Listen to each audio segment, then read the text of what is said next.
Bismillahirrahmanirrahim. Al-Fatihah. Ila hadratil habibina al-Mustafa Rasulillah sallallahu alaihi wa alihi wasallam. Summa ila arwahi as-sahabati wal qarabati wat tabi'in wa tabi'in tabi'in lahum bi ihsanin ila yaumiddin. Summa ila arwahi ulama'il amilin wal a'immatil mujtahidin wa khususan ila al-imam Syafi'i rahimahullahu ta'ala anhu wa muqallidihi fid din. Summa ila arwah masyayikhina al-kiram ulama'ina al-ulama'ina al-ajilla وخصوصا إلى روح صاحب أصول صنف هذا الكتاب وإلى أرواح والدينا ووالدكم ومشايخنا ومشايخهم شيخ لله تعالى لهم الفاتحة. أعوذ بالله من الشيطان الرجيم. بسم الله الرحمن الرحيم. الحمد لله رب العالمين الرحمن الرحيم مالك يوم الدين إياك نعبد وإياك نستعين اهدنا الصراط المستقيم صراط الذين أنعمت عليهم غير المغضوب عليهم ولا الضالين. Bismillahirrahmanirrahim. Alhamdulillahi rabbil alamin. Wassalatu wassalamu ala ashrafil anbiya'i wal mursalin Sayyidina wa maulana Muhammadin wa ala alihi wa sahbihi ajma'in. Subhanaka la ilma lana illa ma 'allamtana innaka antal alimul hakim. Wala hawla wala quwwata illa billahil aliyyil azim. Rabbi shrah li sadri wa yassir li amri wahlul 'uqdatam min lisani yafqahu qawli. Rabbi yassir wa la tu'assir, Rabbi atmim bil khair, innaka ala kulli syai'in qadir. Nawayna ta'alluma wat ta'lim wat tadhakkura wat tadhkir wan naf'a wal intifa' wal ifadata wal istifadah wal hatha ala tamassuki bi kitabillahi wa sunnati rasulih sallallahu alaihi wa alihi wa sahbihi wa sallam wad du'a ila al huda wad dalalata ala al khair ibtigha'a wajhillahi wa qurbihi wa thawabihi subhanahu wa ta'ala. Thumma amma ba'd. Alhamdulillah, syukur kita kehadrat Allah Subhanahu Wa Taala kerana pada malam ini kita sambung balik perbincangan kita dalam kitab Safinatun Najah fima yajibu 'alal 'abdi li maulah. Minggu lepas kita telah bincang tentang rukun Islam dan kita berhenti pada perbahasan rukun Islam yang pertama, iaitu syahadatu alla ilaha illallah wa anna Muhammadan Rasulullah. InsyaAllah pada malam ini kita akan sambung balik tentang rukun Islam yang kedua dan seterusnya lah. Pada kata musannif rahimahullahu ta'ala wa nafa'ana bi'ulumihi wa ulumi masyayikhina fid daraini amin. Qala wa iqamus salati wa ita'uz zakati wa sawmu ramadana wa hajjul baiti man istata'a ilaihi sabila. Wa iqamus salah, iaitu mendirikan sembahyang. Ini rukun kedua dalam rukun Islam, iaitu kita mendirikan 5 fardu waktu semaya. Iaitu dalam sehari semalam kita diwajibkan untuk mendirikan 5 fardu sembahyang, iaitu subuh, zuhur, asar, maghrib dan juga isyak, sebagaimana yang telah kita maklum. Dan sembahyang ini telah difardukan pada malam Mi'raj Nabi sallallahu alaihi wasallam ke Sidratul Muntaha pada setahun sebelum hijrah Nabi sallallahu alaihi wasallam ke Madinatul Munawwarah. Oleh kerana pada malam Mi'raj Nabi menerima ibadat sembahyang ini secara direct, orang panggil secara langsung daripada Allah Subhanahu wa taala tanpa ada perantaraan malaikat Jibril alaihi salam. Maka para ulama telah menyatakan bahawa sebaik-baik ibadat badan yang zahir itu adalah ibadat sembahyang, kerana tidak menggunakan perantaraan malaikat. Nabi sendiri terima dengan Allah Subhanahu wa taala. Begitu jugalah dalam semaya ni ada terkandung beberapa ibadat yang dikhususkan oleh Allah Subhanahu wa taala kepada malaikat. Misalnya ada malaikat yang dikhususkan hanya untuk rukuk sahaja, itu adalah ibadat dia. Dan ada malaikat yang hanya dikhususkan untuk beribadat dalam keadaan dia sujud. Begitu jugalah dalam keadaan dia ni berdiri. Begitulah di dalam keadaan tasyahud. Begitulah halnya keadaan malaikat. Maka di dalam ibadat sembahyang ni dikumpulkan segala ibadat-ibadat yang dikhususkan kepada malaikat tadi ada di dalam sembahyang. Sebab itu sembahyang ini dikatakan sebagai munajah, orang panggil luahan hati seorang hamba kepada Tuhan dia. Kemudian barulah datang fadilat-fadilat ibadat zahir yang lain seperti puasa, haji dan juga zakat. Sebab itu dalam Kasyifatus Sajah bagi Syekh Muhammad Nawawi bin Umar Al-Bentani, dia kata kefarduan sembahyang itu adalah sebaik-baik kefarduan dan kesunatan sembahyang itu adalah sebaik-baik sunat. Pentingnya dan juga besarnya fadilat yang ada dalam sembahyang. Sebab itu Nabi SAW telah ajar kepada para sahabat untuk menyuruh anak-anak dia untuk suruh sembahyang ketika mana anak-anak dia telah sampai umur 5 tahun. Dan bila anak-anak dia telah sampai umur 10 tahun, Nabi suruh para sahabat untuk pukul manja anak dia. Orang panggil pukul untuk memberi didikan kepada anak-anak dia bila mana mereka meninggalkan sembahyang. Ini dinyatakan dalam satu hadis riwayat Imam Tirmizi, dan hadis ini hadis sahih. Nabi SAW bersabda, muru auladakum bis salati li sab'in wadribuhum 'alaiha li 'ashrin. Nabi sabda, muru abna'akum bis salati li sab'in. Nabi suruh kepada para sahabat, suruhlah anak-anak kamu untuk mendirikan sembahyang tatkala mana mereka telah sampai umur 7 tahun. Dan wadribuhum 'alaiha li 'ashrin, dan kamu pukullah mereka, yakni pukul untuk mendidik.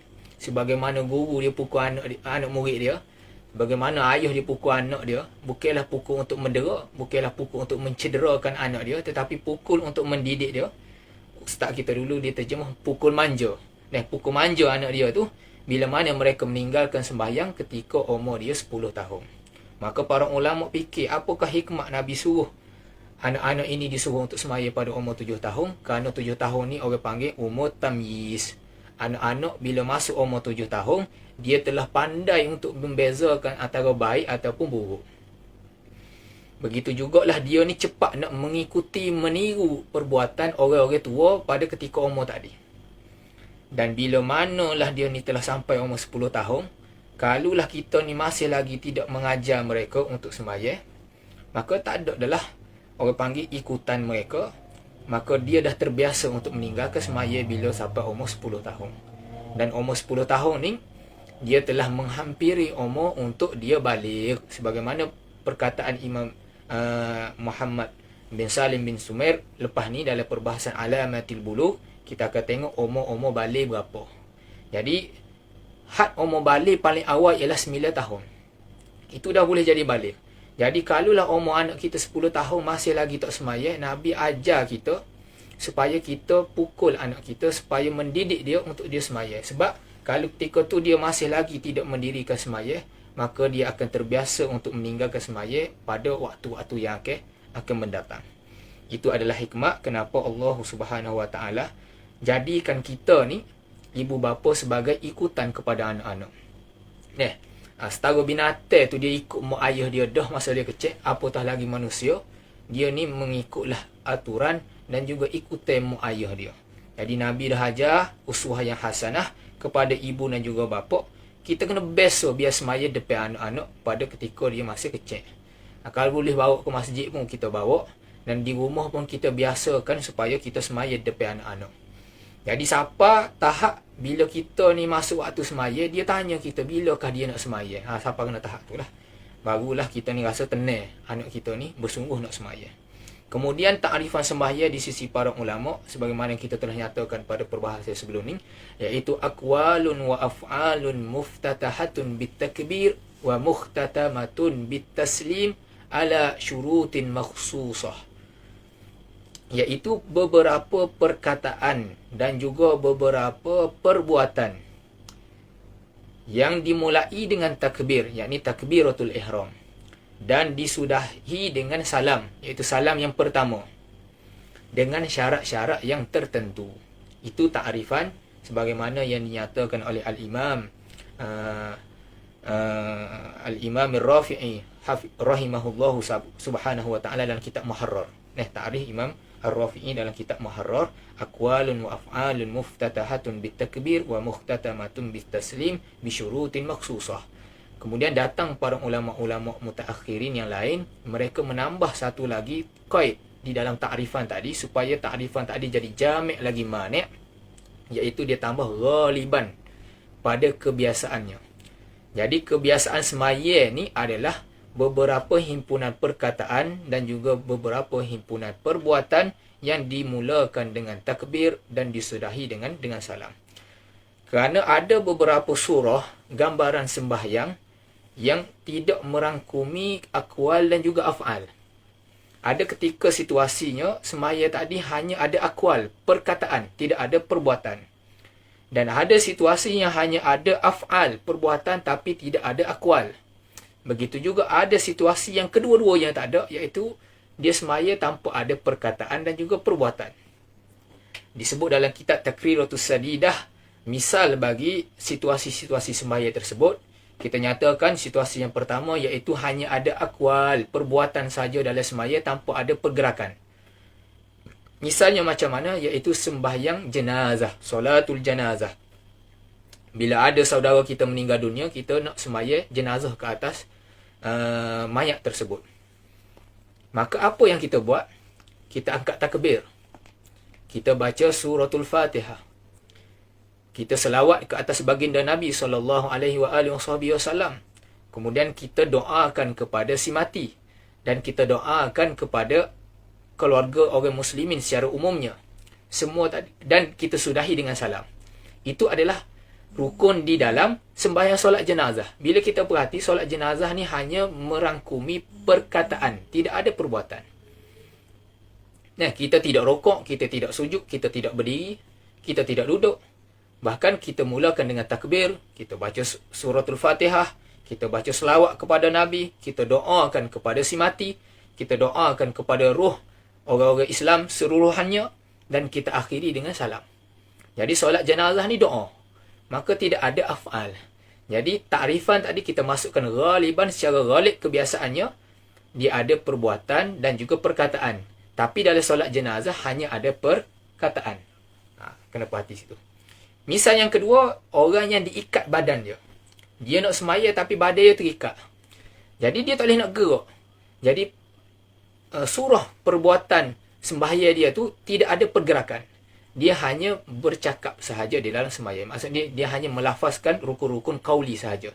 Dia mulakan dengan takbir, kemudian dia baca suratul Fatihah, kemudian bila dia nak rukuk, dia kena isyarat. Bila dia nak i'tidal, sujud, duduk antara dua sujud dan sebagainya, rukun-rukun yang perbuatan, dia datangkan dengan isyarat. Itu bagi orang yang diikat badan dia sebab dia tak boleh nak gerak. Jadi gambaran sembahyang dia tadi tidak ada perbuatan. Dia hanya ada perkataan. Begitu jugalah orang yang sakit. Badan dia ni tak boleh nak gerak dah atas katil misalnya. Kadang-kadang hanya dia boleh gerak kelopak mata ataupun dia hanya boleh gerak mulut. Boleh kecek ya. Contohnya orang lumpuh kan. Ataupun dia hanya boleh bagi isyarat mata ataupun bibir dia. Maka sembahyang dia pun hanya ada akwal, tidak ada perbuatan. Jadi dia takbir macam biasa. Dia baca suratul Fatihah kalau dia boleh gerak mulut.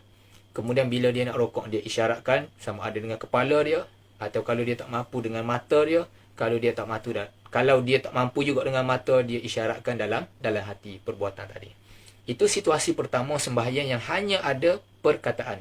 Situasi kedua, sembahyang yang hanya ada perbuatan, tidak ada perkataan. Misalnya macam mana? Orang yang bisu sembahyang. Orang bisu ni memang dia tak boleh nak kecek dah. Apatah lagi dia nak membaca zikir-zikir ataupun ayat dalam sembahyang, suara tak terbit. Jadi surah gambaran sembahyang dia tadi hanya ada perbuatan. Dia akad takbir kan. Dia hanya isyaratkan dengan mulut dia sajalah. Dia baca Fatihah pun dengan menggerakkan mulut. Kemudian dia turun rokok, i'tidal dan sujud, rukun-rukun qauli tadi dia buat macam biasa. Jadi surah gambaran sembahyang dia kita tengok hanya ada af'al. Dan situasi yang ketiga, kedua-dua tak ada. Af'al tak ada, akwal pun tak ada. Bila orang yang bisu kena ikat tubuh badan dia. Dia ni dah lah bisu dah. Lepas tu orang yang jahatnya ngenak ke dia, kena ikat tubuh badan. Kena ikat. Contohnya mungkin boleh berlaku ketika peperangan zaman dulu. Orang zaman Jepun dulu, tuk ayah kita dulu, kena ikat ke Jepun, kena ikat tubuh badan dia, pokoknya, misalnya. Jadi bila masuk waktu sembahyang, wajib bagi dia untuk sembahyang. Orang panggil solat hormat waktu. Sembahyang dia tu, dah lah dia bisu dah, kena kerak lidah oleh orang Jepun. Kemudian kena ikat pula. Maka ketika itu tidak ada akwal, tidak ada af'al. Kita nampak dia ni sepuluh tak sembahyang, tapi sebenarnya dia tengah sembahyang. Hebatnya orang zaman dulu, walaupun Kena ingat kau orang Jepun sekalipun, usaha juga kena semaya. Kita lah ni tinggal semaya. Lagu mana hukum? Nah, orang zaman dulu usaha dan bakal kewajipan yang gitulah kena semaya tu. Apa keadaan sekalipun kena semaya, wajib kita semaya juga walaupun dalam hati kalau kita tak mampu. Tapi lah ni orang tinggal semaya, apa hukum orang tanya? Kita tengok kepada dua sudut. Sama ada dia tinggal semaya tadi tu kerana dia mengingkari kewajipan semaya. Bila orang tanya dia apa tak semaya, dia kata semaya ni tak wajib. Hamba tak semaya ni sebab hamba rasa tak wajib semaya. Dia kata gitu. Iktikad dia kata semaya ni tak wajib. Ataupun dia menghalalkan keadaan meninggal semaya tadi. Dia kata hamba tinggal semaya ni tak apa, beres, tak ada masalah. Kita tinggal semaya ni tak apa. Jadi orang jenis gini hukum dia kufur. Kufur iktikad atas ittifaq segala ulama. Ulama kata kufur dia kerana dia telah mengingkari perkara kewajipan yang telah sabit dalam Quran dan juga sunnah yang diketahui bid-darurah. Perkara ni memang orang kafir, orang Islam semua tahu semaya ni adalah kewajipan. Tiba-tiba dia mengingkari, maka hukum dia kufur. Apa tindakan kita? Kita kena ngadu kepada majlis agama ataupun pemerintah supaya dibawa dia ni untuk bertaubat. Situasi keduanya, orang tinggal semaya tadi tu kerana malah misalnya, ataupun dia ni semata-mata memang saja nak tinggal semaya. Nah, orang suruh semaya dia kata malah ataupun sibuk. Jadi orang gini hukumnya berdosa dan perbuatan dia tadi tu haram. Haram dia tinggal semaya, dan kita juga kalau kita tahu benda gini, kita kena dakwah dia, usaha supaya ajak dia dalam melaksanakan balik ikutan Islam. Sebab tu ibarat di dalam Al-Quran, dia tak kata fi'lus solah, tetapi dia kata iqamatus solah, aqimus solah, dirikan sembahyang. Dengan maksud dirikan ni, dengan maksud kita laksanakan kefarduan sembahyang tadi tu dengan cara istiqamah, terus menerus. Bukan rasa rajin semaya, tak rasa mari, rasa malas, tak semaya, tak ada. Semaya ni kena sentiasa kita istiqamah menjaga rukun dan juga syarat semaya tadi supaya dia dilaksanakan dalam waktu-waktu dia. Gitulah lebih kurang. Kemudian rukun Islam yang ketiga, wa ita'uz zakah, menunaikan, mengeluarkan zakat. Zakat ini telah difardukan pada tahun 2 Hijrah, dan kalau kita baca dalam mushaf ayat Quran, perkataan tentang zakat telah diiringi dengan sembahyang pada 32 tempat di dalam Al-Quran. Contohnya wa aqimus solah wa atuz zakah. Dan banyak ayat-ayat Quran yang bila kita baca, kewajipan keluar zakat tadi tu diiringi dengan pendirian sembahyang. Kita tengok. Dan zakat ni ada dua lah. Ada yang jenis bangsa tubuh badan, iaitu zakat yang berkaitan dengan tubuh setiap orang, iaitu kita namakan sebagai zakat fitrah. Setiap orang ada kewajipan untuk mengeluarkan zakat. Sama ada budak ataupun orang tua sekalipun, dia ada orang panggil zakat untuk lepas diri dia, orang panggil zakat fitrah. Yang kedua, zakat yang berbentuk harta. Yang ni masuklah zakat-zakat yang lain, contohnya zakat pendapatan, zakat binatang, zakat emas, zakat tanaman, zakat emas perak ni. Itu masuk dalam zakat yang berkaitan dengan harta yang wajib kita keluarkan. Beberapa bahagian daripada harta-harta tersebut kita bahagikan kepada mereka yang layak menerima zakat, yang kita namakan sebagai asnaf, yang disebut ada 8 asnaf dalam ayat Quran. InsyaAllah kita akan bahas lepas ni dalam perbahasan bab zakat. Cuma di sini kita nak bahas kerana ini melibatkan rukun Islam, apakah hukum seseorang mengingkari kewajipan keluar zakat. Kerana zakat ni berkaitan dengan harta, jadi ada ramai orang yang tak usah keluar zakat. Bahkan berlaku pada zaman Sayyidina Abu Bakar As-Siddiq radhiyallahu ta'ala anhu, tak kala mana bila Nabi wafat, ramai di kalangan orang-orang Arab ketika tu tak usah keluar zakat. Apa hukum ingkar mengeluarkan zakat?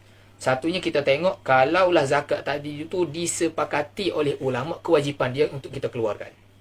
Contoh, zakat yang berkaitan dengan zakat fitrah, ataupun zakat ternakan, zakat tanaman, zakat emas perak yang dalil dia qat'i dalam sunnah dan juga ayat Quran.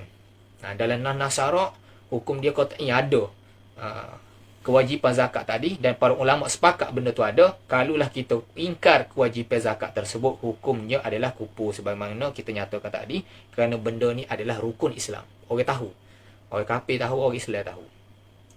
Ada pun zakat yang tidak disepakati kewajipan dia. Dia ada juga zakat yang tak kita sepakat. Misalnya macam mana? Zakat pendapatan. Zakat pendapatan ni ada khilaf. Ada ulama yang mewajibkan kita keluar zakat pendapatan. Ada yang tidak mewajibkan zakat pendapatan.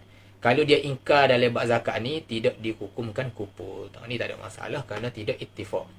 Di sini ada kaedah yang digunakan pakaikan oleh ulama-ulama fiqh, iaitu kita tidak boleh mengingkari perkara yang telah ijma'.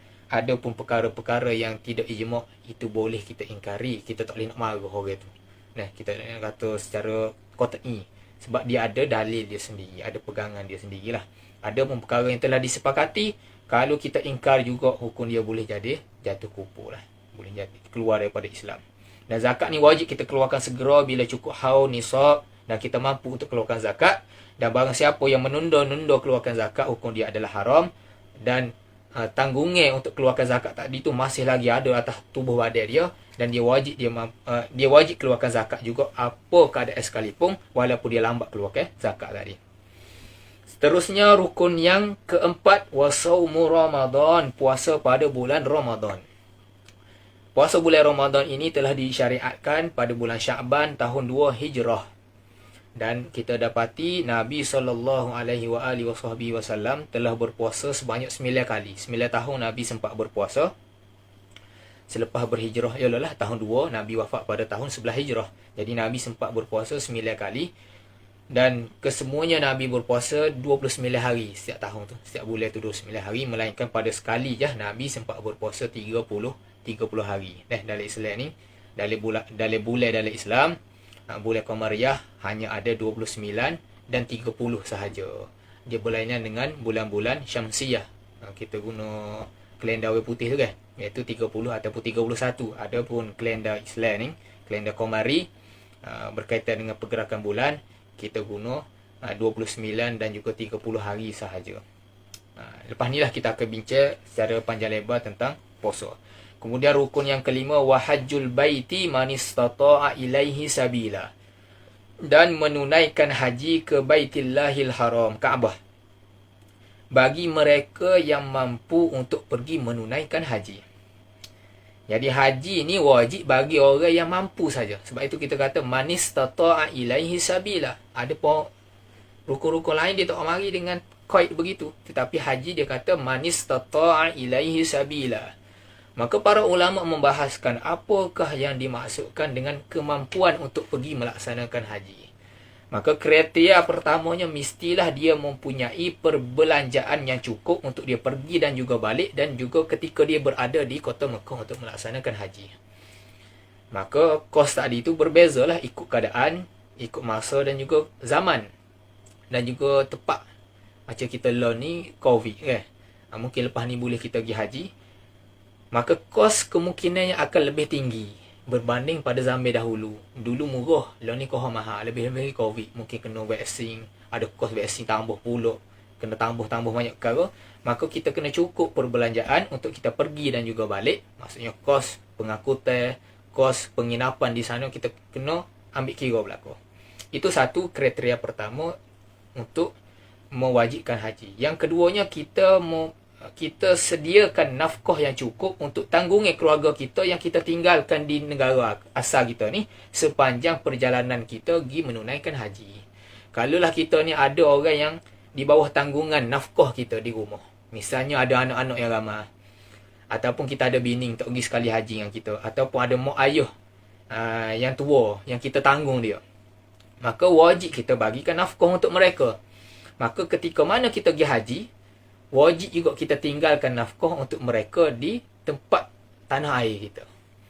Kalaulah seseorang tadi tu dia ada dah duit cukup nak pergi haji, hotel dia ada dah bayar, tiket semua dah cukup, tetapi dia pergi tanpa meninggalkan nafkah kepada ahli keluarga dia. Maksudnya dia tak ada piti dah nak tinggal nafkah kepada ahli keluarga dia, ketika tu tak wajib bagi dia menunaikan haji. Kerana kewajipan nafkah tadi tu dia tak boleh tinggal. Hak tu wajib juga dia laksanakan. Itu kriteria yang kedua. Kriteria yang ketiganya, bagi orang yang tinggal jarak dia lebih 2 marhalah daripada kota Mekah, dia kena ada kenderaan. Dia mempunyai kenderaan. Jadi orang yang tinggal jauh daripada kota Mekah, jarak 2 marhalah ataupun lebih, dia disyaratkan ada kenderaan untuk pergi menunaikan haji. Dengan maksud kalulah dia tidak ada kenderaan ataupun dia tak boleh nak bayar sewa kenderaan untuk pergi menunaikan haji, maka tak wajib dia pergi haji ketika tu. Contohnya tiket kapal terbang mahal sangat lah ni. Dia tak boleh nak bayar tiket kapal terbang, maka ketika tu tak wajib dia pergi haji. Adakah wajib dia pergi jalan kaki? Tak wajib juga. Sebab tu dia kata disyaratkan kena ada kenderaan. Adapun mereka yang tinggal di dalam jarak 2 marhalah daripada kota Mekah, dengan maksud dia ni dekat dengan kota Mekah, walaupun dia tidak ada kenderaan, wajib dia pergi tunaikan haji walaupun dengan jalan kaki. Dia lain. Syarat yang dikenakan kepada orang yang berada di sekitar kota Mekah dan juga orang yang berada jauh di kota Mekah. Situlah. Dan ada lagi lah syarat-syarat yang kita akan bincangkan selepas ni dalam perbahasan haji. Itu yang dimaksudkan manistata'a ilaihi sabila. Kemudian haji saja kau wajib, umrah lagu mana? Umrah pun wajib juga kita laksanakan sekali seumur hidup. Nah, bukan haji sajalah, umrah juga wajib kita laksanakan. Umrah ni mudah ya. Nah, sekejap sahajalah, berapa jam saja boleh kita laksanakan. InsyaAllah kita doakan supaya kita direzekikan oleh Allah Subhanahu Wa Taala untuk menziarahi kota suci Makkah dan juga kota suci Madinah untuk kita melaksanakan ibadat haji selepas ni lah, insyaAllah. Supaya keadaan tu reda dah molek, insyaAllah kita boleh pergi. Kemudian bila kita telah sempurnakan perbahasan tentang rukun-rukun Islam ni, wajib juga kita bahas tentang perkara yang satu penting, iaitu kita wajib menjaga rukun-rukun Islam tadi daripada terbatal. Nah, bila kita dah rasa nikmat Islam, wajib kita jaga Islam tadi jangan dia terbatal. Janganlah dia ni rosak, janganlah dia terputus. Gapo perkara yang merosakkan Islam? Gapo perkara yang boleh membatalkan Islam? Iaitu riddah, murtad, wal'iyadu billah. Kita doa supaya jangan siapa kita tahap rasa nak jadi murtad, jangan.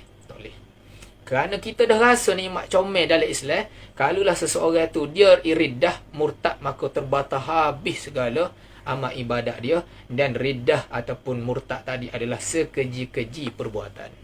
Nah, orang kafir tu tak apalah, dia tak rasa lagi nikmat. Tapi kalau orang murtad ni lebih teruk daripada orang kafir, kerana dia telah rasa nikmat keislaman, tiba-tiba dia kembali kepada kancah kegelapan. Maka rugi bagi dia. Maka kita kena jaga supaya terjaga agama kita ni Islam. Sebab itu kita akan masuk kepada fasal yang kedua. Kita nak membicarakan tentang rukun-rukun iman. Gapokah kepercayaan? Gapokah teras kepada kepercayaan kita? Faslun, ni fasal yang kedua. Arkanul imani sittatun. Rukun-rukun iman itu ada 6. Teras-teras keimanan itu ada 6. Ni maklumlah, kita kena percaya dah. Antu'mina billahi, bahawa kamu beriman, kamu mempercayai, kamu beriktikad dengan Allah Subhanahu Wa Taala. Itu satu. Yang kedua, wa malaikatihi. Yang keduanya, kita beriman dengan para malaikat Allah Subhanahu Wa Taala. Yang ketiga, wa kutubihi, beriman dengan kitab-kitab dan juga suhuf-suhuf yang diturunkan oleh Allah Subhanahu Wa Taala kepada hamba-hambanya. Wa rusulihi, kita beriman dengan pesuruh-pesuruh Allah. Wa bil yaumil akhir, yang kelimanya kita beriman dengan kewujudan hari akhirat, iaitu hari kiamat. Dan yang keenam, wabil qadari khairihi wa syarrihi minallahi ta'ala, kita beriman dengan takdir ketentuan, sama ada baik ataupun buruk itu semuanya datang daripada Allah Subhanahu wa ta'ala. Baik, kita nak bahas tentang keimanan. Iman sebagaimana telah kita ta'arifkan sebelum ni. Boleh tengok ta'rifan ini dalam kitab Hasyiatus Sawi ala Jawharah. Dia ta'rifkan sebagai tasdiqun Nabi sallallahu alaihi wa alihi wa sahbihi wasallam fi ma jaa bihi mimma ulima minad dini daruratan. Yakni kita membenarkan Nabi kita Muhammad sallallahu alaihi wa alihi wa sahbihi wasallam dengan apa segala yang dibawa datang oleh Nabi sallallahu alaihi wa alihi wasallam kepada umatnya, yang mana kita ketahui benda tadi itu dalam agama kita secara darurah, yakni secara menyeluruh semua orang tahu. Benda tadi itu adalah perkara yang didatangkan oleh Nabi sallallahu alaihi wa alihi wasallam. Jadi maksud kita nak beriman di sini, kita beriktikad dengan keyakinan yang penuh, yakin dan juga kepastian yang jazam dalam hati terhadap semua rukun-rukun Islam, rukun-rukun iman yang dinyatakan tadi, tanpa ada sedikit pun rasa waham. Waham ni orang panggil sangkaan yang tak kuat. ataupun kita ada rasa syok, yakni keraguan 50-50, ataupun zon, yakni sangkaan yang kuat, waktu semua tak kira. Yang kiranya tentang keimanan mesti keyakinan 100%. Mesti yakin secara pasti, jazam tentang nekara yang kita sebut tadi. Kalaulah seorang tadi tu dia beriman kepada Allah, kau percaya kepada Tuhan, tapi kau tak percaya kepada Rasul dia, tak sah lagi iman dia. Tak sah lagi iman dia, masih lagi kufur. Begitu jugalah ada orang tu dia percaya kepada Allah, tapi dia tak percaya kepada hari kiamat, tak sah lagi iman dia. Dia kena percaya semua nekara tadi, kerana benda ni adalah perkara yang didatangi oleh Nabi yang dibawa datang oleh Nabi SAW kepada umatnya, dan benda tadi tu kita tahu secara darurah. Yang ni orang yang jahil, orang yang alim tahu belaka, ni adalah keimanan. Baik, kita masuk perbahasan yang pertama, iaitu rukun iman yang pertama, iaitu percaya kepada Allah. Yang ni kita percaya bahawa Allah Ta'ala ni ada. Tuhan ni ada, walaupun kita tak nampak, tapi dia ada. Dan dia ni esa dari segi zat dia, sifat dia, perbuatan dia ni, dia esa saja. Tak ada orang lain yang boleh kacau dia. Begitu jugalah dia ni tidak ada sekutu. Nah, sebagaimana iktikad golongan-golongan Majusi misalnya, dia kata ada Tuhan baik, Tuhan buruk. Tidak, Tuhan ni esa ya. Tidak ada syarik, tidak ada sekutu bagi dia. Dan hanya Allah sahajalah yang wajib untuk kita sembah. Dan dia ni tak serupa dengan sesuatu yang lain, tak serupa dengan makhluk. Tuhan ni tidak ada mathil. Mathil ni lagu mana? Tidak ada sesuatu yang serupa 100% dengan Tuhan. Tak ada. Sama ada seperti sifat, zat ataupun buatan, tak ada sesuatu yang sama 100% dengan Tuhan. Tak ada mathil. Begitu juga Tuhan ni tidak ada nazir. Nazir ni apa? Sesuatu yang sama pada sebahagian sifat. Nazir ni diguna pada sesuatu yang sama pada sebahagian sifat. Biasanya orang Arab akan guna, contohnya kita ni menteri kerja raya. Menteri kerja raya. Kita ada jawatan menteri. Jadi nazir kita, bandingan kitanya adalah menteri lain. Menteri pendidikan misalnya. Maka itu adalah nazir. Sebab dia serupa dengan kita pada jawatan. Jadi Tuhan ni tidak ada nazir. Sebagaimana iktikad golongan-golongan Majusi tadi, dia ada Tuhan yang baik, Tuhan yang jahat. Tidak ada. Dia tidak ada nazir. Ataupun yin yang apa semua tu lah. Iktikad orang kafir tu tidak ada. Begitu jugalah Tuhan ni tidak ada syabih, tidak ada kesamaan ataupun serupa zat dia, sifat dia ataupun perbuatan dia dengan orang lain, dengan zat yang lain, walaupun pada satu sudut. Tuhan ni tidak serupa langsung. Sebab tu Allah Ta'ala kata, laisa kamitslihi syai' wa huwas samiul alim. Sebab tu bila kita sebut Allah Subhanahu Wa Ta'ala, kita kata Subhanahu Wa Ta'ala. Allah yang maha suci lah dia dan maha tinggi. Allah Ta'ala, Allah yang maha tinggi. Kita kata Allah Azza wa Jalla, Allah yang maha agung dan maha tinggi. Allah Jalla Jalaluh, Allah Jalla wa'ulah, Allah Jalla Thana'uh. Biasa kan kita dengar gitu kan? Kita sebut Allah Jalla Thana'uh. Kita pergi masjid ke tabing depan masjid tu. Jalla Jalaluh, Allah Jalla Thana'uh. Semua tu merupakan fi'lut tanzih. Orang panggil perbuatan untuk menyucikan Allah Ta'ala daripada sama dengan makhluk. Tuhan tu memang tak sama dah. Cuma kita sebut tadi tu sebab apa? Supaya tak terlintas dalam hati kita ni, kita nak sama ke Tuhan dengan makhluk. Itu perbahasan tentang rukun iman yang pertama, iaitu perbahasan tentang kepercayaan kepada Allah. Jadi kita kena tahulah ada sifat-sifat yang wajib, sifat-sifat yang mustahil, sifat-sifat yang harus bagi Allah Subhanahu Wa Ta'ala. Kena belajar dalam ilmu akidah. Rukun yang keduanya, kepercayaan kepada malaikat. Kita kena tahu, kita kena percaya bahawa Tuhan telah menciptakan satu makhluk yang namanya malaikat, yang diciptakan daripada cahaya yang halus. Malaikat ni diciptakan daripada cahaya yang halus. Dia boleh berubah bentuk dia kepada bentuk-bentuk yang comel. Dan kita kena tahu dia ni tidak melakukan dosa. Dia ni tak pernah langgar perintah Allah Subhanahu Wa Ta'ala dan hanya mengerjakan apa yang Allah Ta'ala perintahkan. La ya'sunallaha fi ma amarahum wa yaf'aluna ma yu'marun. Dan Allah Ta'ala telah tetapkan bilangan mereka ni ramah yang kita tak tahu berapakah bilangan mereka tadi. Dan menjadi kewajipan bagi kita secara tafsili mengenal mereka ni ada 10 malaikat secara terperinci, yang mana 10 ni disebut di dalam Al-Quran dan juga sunnah. Yang kita telah sedia maklum lah. Malaikat Jibril, Malaikat Mikail, Israfil, Izrail, Munkar, Nakir, Raqib, Atik, Malik dan juga Ridwan. Ni budak-budak kapal tahu belaka dah. Kita kalau umur 40 tak ingat lagi, tak tahu, malu ke budak kecil. Tak malu budak kecil. Dalam Quran disebut, dalam hadis malaikat-malaikat tadi, dan kita juga kena tahulah tugas-tugas dia tu. Boleh tengok dalam kitab-kitab Usuluddin lah, Aqidatul Awam ke, tu comel untuk kita hafal untuk budak-budak kecil. Dan kita kena tahu ada juga malaikat yang ditugaskan untuk pegang arash, hamalatil arsy, ada malaikat hafazah, semua tu dinyatakan dalam Al-Quran. Inilah lebih kurang malaikat.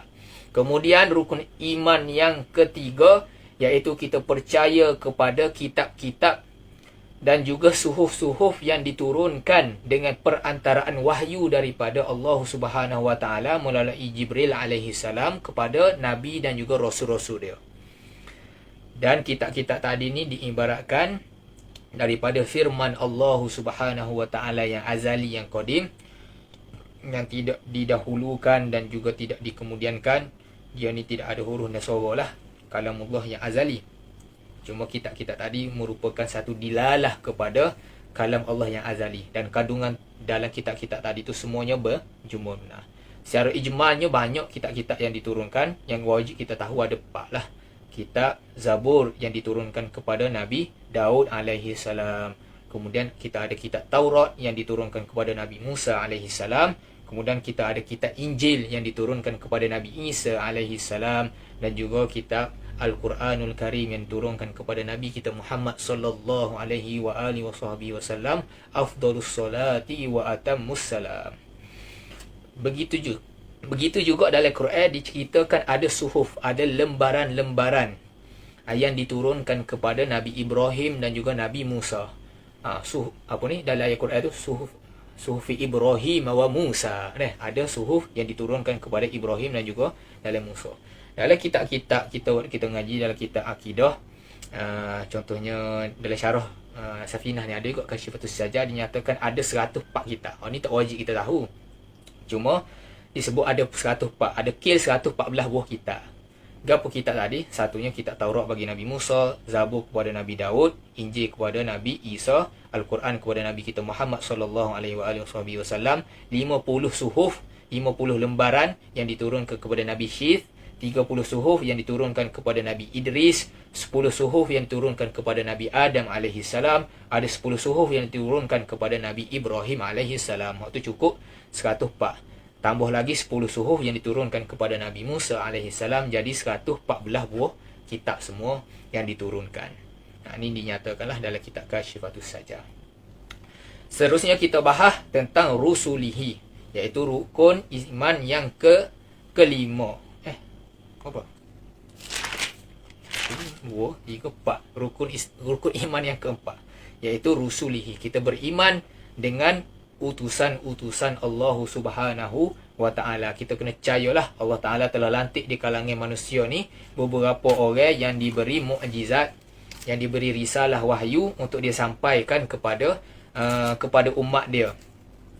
Dan dia nak, orang panggil nak menguatkan risalah dia tadi, Allah Ta'ala bagi mukjizat kepada dia sebagai bukti, membuktikan bahawa kebenaran risalah yang dibawa oleh utusan-utusan tersebut. Dan wajib bagi kita iktikad dan juga percaya, kita kena menghormati para utusan Allah Subhanahu Wa Ta'ala. Kenapa? Kita ni tak serupa dengan puak-puak Yahudi. Mereka ini tidak menghormati rasul-rasul yang diutuskan kepada mereka. Tapi kita hormat. Kita kena ta'zim, kita kena percaya. Ada pun golongan-golongan Yahudi, mereka ni tidak menghormati nabi-nabi dan juga rasul-rasul mereka. Sebab itu dinyatakan dalam kitab-kitab bahawa mereka ini pernah membunuh rasul-rasul mereka. Dia bunuh nabi-nabi. Nabi ni nak bawa ajaran comel, nak menyelamatkan dia ni daripada kegelapan, nak masuk kepada cahaya sinar Islam, keimanan, tapi dia pergi bunuh nabi-nabi. Dia pergi ambak nabi. Ada yang pacung Nabi. Banyaklah perkara-perkara yang golongan Yahudi ni telah laksanakan, buat perkara huduh kepada Nabi-Nabi mereka. Maka mereka ni dikeji dalam Al-Quran atas perbuatan-perbuatan mereka tadi. Kita tak boleh buat gitu. Dan para Nabi ni maksum daripada dosa. Dan di kalangan para Nabi dan Rasul, kita wajib tahu ada 313 orang. Dan yang wajib kita tahu secara tafsilinya 25 orang lah. Dalam nasyid Raihan tu kan. Kita tahu waktu lah. Adam, Idris, Nuh, Soleh sampai habis. Dan di kalangan 25 orang tadi ada 5 orang rasul yang diberi keutamaan, iaitu dinamakan sebagai ulul azmi minar rusul, iaitu rasul-rasul yang mempunyai keazaman yang tinggi. Ujian dan juga cabaran yang dihadapi nak mendakwah kepada umat dia ni besar sangat, maka dia ni ada keazaman yang tinggi. Alaihi wa alihi wasallam. Kemudian pada martabat yang kedua Nabi Ibrahim, yang ketiganya Nabi Musa, yang keempatnya Nabi Isa, dan yang kelima Nabi Nuh alaihi wassalatu wassalam. Dan mereka ini bersifat dengan sifat amanah, siddiq, mereka ni tidak dusta, mereka ni tabligh, dia menyampaikan apa yang Allah Ta'ala wajibkan mereka untuk sampaikan kepada umat. Mereka ni tidak menyembunyikan perkara-perkara sebenar, tidak. Nabi ni dia tak sembunyi, dia sampai belaka apa yang wajib dia sampaikan. Benda yang dia tak suruh disampaikan, dia tak sampaikan. Maksudnya tabligh ni dia disampaikan apa yang Allah Ta'ala wajibkan ke atas mereka untuk sampaikan. Kemudian mereka ni bersifat dengan fatanah, iaitu bijaksana dalam gerak-geri dakwah mereka. Dia tidak dungu, tidak bodoh. Nabi ni bijak, gerak-geri dia tu bijak. Maksudnya tindakan dia tu ada hikmah belaka. Dan satu lagi, dia ni amanah, dia ni tidak khianat. Nah, itu adalah sifat-sifat yang wajib ke atas baginda Nabi. Dan juga mereka ni ada sifat-sifat mustahil, iaitu mereka ni menipu, mereka khianat, mereka ini tidak menyampaikan, mereka ini bodoh. Benda tadi itu mustahil ke atas para Nabi. Kita kena etikad bahawa mereka tidak bersifat dengan sifat-sifat tadi. Kemudian dia ada sifat yang harus bagi Rasul. Ini belajarlah dalam kitab sifat 20. Dan rukun yang kelima, kepercayaan kepada kewujudan hari akhirat. Kita kena percaya adanya hari kiamat. Yakni dunia yang fana ni akan berakhir. Dunia yang kita duduk lah ni bahagia secara mana pun kita duduk dunia ni. Ada duit berjuta-juta, anak ramai, bini comel, kereta mewah, semuanya tu akan berakhir dengan datangnya hari kiamat, hari akhirat. Jadi bilakah kiamat tu? Kiamat ni ada dua, kiamat besar dan juga kiamat kecil. Kiamat yang utamanya ialah bila mana kita mati, telah bermulalah hari kiamat bagi diri kita. Bila kita mati tu bermulalah hari akhirat, sehinggalah pengakhiran yang Allah Ta'ala sahajalah yang tahu. Sebab apa kita sebut hari akhirat? Sebab bila kita telah mula hari akhirat, tidak ada lagi malam selepas tu. Straight lah hari tu. Dia tidak ada malam tu. Sebab tu dinamakan yaumul akhir. Dia tidak ada lailil akhir. Dia tidak ada malam. Bila masuknya hari akhirat, tidak ada dah waktu malam. Straight. Tak ada pengakhiran. Bila kita bicara tentang hari akhirat, kita kena percaya juga perkara-perkara yang berkaitan dengan alam-alam ghaib, iaitu pertanyaan, muka nakir dalam kubur, azab dan juga nikmat dalam kubur, alam barzakh, kita ada mizan, sirat, hisab, syurga, neraka. Benda ni kita akan bicara dalam kitab-kitab usuluddin. Kemudian rukun yang keenam, iaitu kepercayaan pada takdir, ketentuan, sama ada baik ataupun buruk. Semua tu datang daripada Allah Subhanahu Wa Taala. Baik buruk ni atas kita yang letak berdasarkan syarak. Adapun di sisi Allah Subhanahu Wa Taala, semua benda tadi tu sama sahaja, sebab semua tu datang daripada dia. Adapun comel ke, huduh ke, molek ke tidak, semua itu atas manusia tu sendiri. Kita sendiri nampak setara mana dan ditentukan oleh syarak. Kemudian fasal yang ketiga, faslun wa ma'na la ilaha illallah la ma'buda bihaqqin fil wujudi illallah. Fasal yang ketiga, kita nak masuk perbahasan tentang makna kalimah tauhid, iaitu la ilaha illallah. Apa makna dia? La ma'buda bihaqqin, tidak ada zat yang disembah dengan sebenar-benarnya, fil wujudi, dalam keadaan dia tu wujud, melainkan Allah Ta'ala. Yakni kita percaya bahawa Allah Ta'ala lah tidak berhajat kepada segala sesuatu yang lain daripada dia, dan semua benda-benda yang lain tadi itu berhajat, berkehendak kepada Allah Subhanahu Wa Ta'ala. Sebagaimana kita kata Allah Ta'ala istighna an kulli ma siwah wa iftiqaru kullu ma adahu ilaihi. Sebagaimana dalam ayat Al-Quran Allah Ta'ala kata apa? Wallahu ya ayyuhan nasu antumul fuqara'u ilallah wallahu huwal ghaniyyul hamid. Manusia semua ni adalah pakai, dengan maksud kita ni berhajat kepada Allah Subhanahu Wa Taala. Hanya Allah Taala lah yang kaya, yang tak berhajat kepada sesuatu. Sebab kita dah bahas tentang rukun Islam dan juga rukun iman, maka benda tadi tu terhimpun di dalam kalimatut tauhid, iaitu la ilaha illallah. Kita duk tahlil semua tu, kita kena marilah rasa makna kalimah la ilaha illallah. Tidak ada benda yang disembah dengan sebenar-benarnya melainkan Allah Subhanahu wa taala. Habis itu. Kemudian kita sambung balik perbahasan pada fasal yang keempat, iaitu perbahasan tentang alamatul bulughi.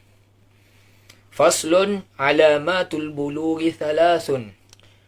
Alamat-alamat ataupun tanda-tanda seseorang itu telah baligh, iaitu telah sampai umur untuk dia ni jadi mukallaf, diberati dengan hukum hakim syarak, taklif. Itu ada 3.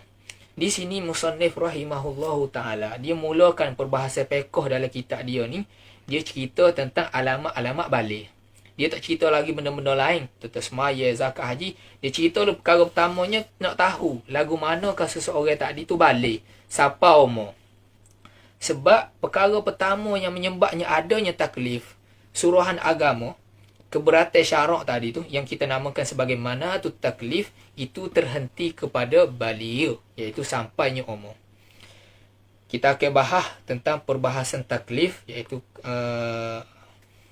perbahasan tentang syarak. Dia telah ikatkan kita ni dengan melaksanakan perkara-perkara yang wajib. Kita kena tinggalkan perkara-perkara yang haram, dan juga ada berlaku hukum hakim syarak. Semua secara jumlahnya tertumpu kepada beberapa syarat yang kita namakan sebagai syarat taklif. Yang pertamanya sebagaimana dinyatakan sini ialah baligh lah sampai umur. Yakni kalaulah seseorang tadi itu tak sampai kepada tahap umur tertentu, maka dia tidak lagi diberati dengan syarak, dengan hukum hakam. Contohnya budak kecil, bayi, dia tak sampai umur lagi, yang kita akan bincang selepas ni, maka bagi dia tidak lagi, tak buka lagi buku akaun. Dengan maksud yang mudah kita nak faham kan, tak buka lagi buku akaun. Maksudnya perbuatan dia tu tak dikira dosa, pahala, dia kena buat perkara-perkara wajib, dia kena tinggal perkara-perkara haram, tak lagi diberati ke atas badan dia. Sebabnya dia tak sampai lagi tahap umur yang telah diperakui oleh syarak. Jadi para ulama menyatakan ada 4 syarat untuk seseorang ini dikatakan mukallaf, diberati dengan hukum hakim syarak. Pertama, mesti dia ni berakal. Dia mempunyai akal yang waras. Dengan maksud dia ni ada tamyiz, dia boleh bezakan antara baik ataupun buruk. Jadi orang gila tak dinamakan sebagai mukallaf. Dia tidak diberati dengan hukum hakim syarak. Kita tak boleh nak kata kau orang gila pergi semaya tu. Tapi kadang-kadang orang gila pergi semaya. Kita buat tak gila ni tak semaya. Orang gila tu nak semaya pula. Tapi bagi orang gila, wajib ke tidak dia semaya? Tak wajib. Sebab apa? Dia tidak ada akal. Dia tak boleh nak berfikir. Kemudian syarat yang kedua, mesti baligh. Dia sampai umur. Perbahasan yang kita akan bincang selepas ni lah. Jadi budak kecil yang tidak sampai umur, dia masih lagi tidak diberikan tanggungjawab untuk melaksanakan hukum hakim syarak. Dan syarat yang ketiga, mestilah dia ni sempurna panca indera dia untuk dia memahami khitab syarak. Dengan maksud dia ni tidak buta dan juga tidak pekak, tidak tuli. Dengan maksud panca indera pendengaran dan juga panca indera penglihatan dia molek. Ada pun mereka yang pekak dan juga tuli, dengan maksud dia tidak boleh nak memproses kefahaman, maka mereka tidaklah diberati dengan hukum hakim syarak pada masa yang sama. Contoh budak ni dilahirkan dalam keadaan pekak dan juga tuli. Dia boleh kecek lah. Nak tengok tak boleh, nak dengar tak boleh. Jadi gapo yang dia boleh ada dalam dunia ni, dia tak boleh nak proses sesuatu. Maka tidak diberati dengan hukum hakim syarak. Ada pun bagi mereka yang buta saja tapi boleh dengar, dia masih lagi dinamakan sebagai seorang mukallaf kerana dia masih lagi boleh memproses. Dia boleh lagi ada panca indera untuk mendengar sesuatu maklumat. Begitu jugalah kalulah dia ni pekak saja, dia boleh tengok, maka dia boleh baca. Masih lagi dinamakan sebagai mukallaf. Adapun bisu itu tidak diiktibarkan dalam perbahasan ni.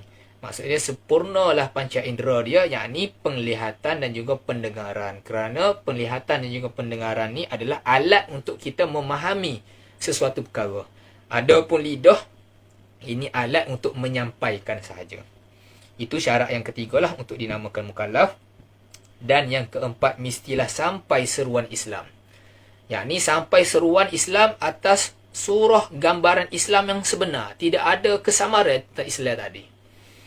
Dia ada juga siapa dakwah Islam ni kepada sesuatu kaum, sesuatu tempat, tetapi atas gambaran yang salah. Contoh, berlaku di negara-negara Arab bawah ni, iaitu ISIS. Apa yang dibawa oleh ISIS misalnya, ataupun golongan-golongan Khawarij, mereka bawa Islam bukan atas jalan yang sebenar. Jadi orang nampak Islam ni jahat.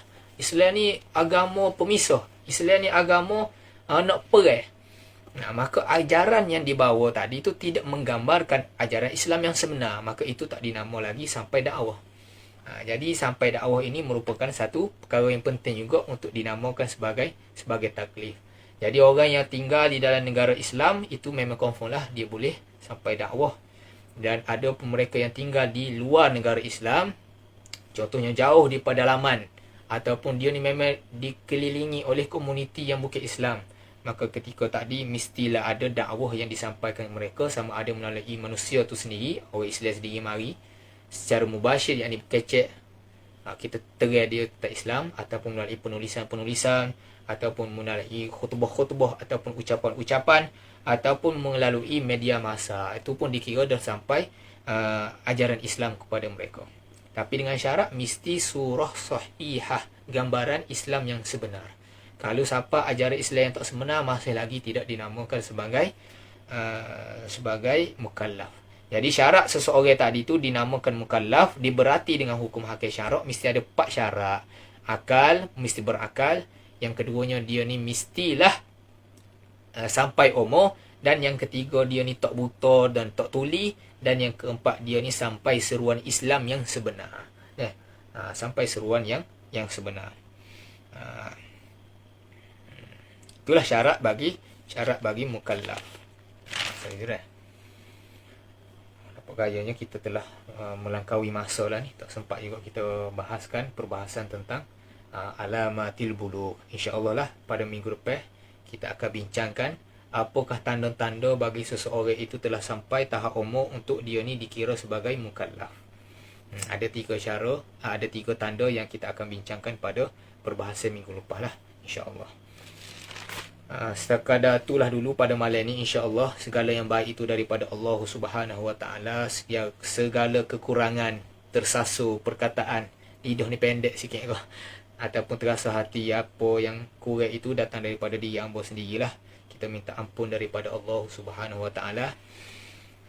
Jadi kita mohon kepada Allah Subhanahu Wa Taala supaya memberkati majlis kita pada malam ni. InsyaAllah ada rezeki kita temu balik pada perbincangan kita pada minggu depan. InsyaAllah Subhanahu Wa Taala. Aqulu qawli hadza fa astaghfirullahal azim li wa lakum. Wassalamualaikum warahmatullahi taala wabarakatuh. Wassallallahu ala sayyidina Muhammad wa ala alihi wa sahbihi wa barik wa sallam.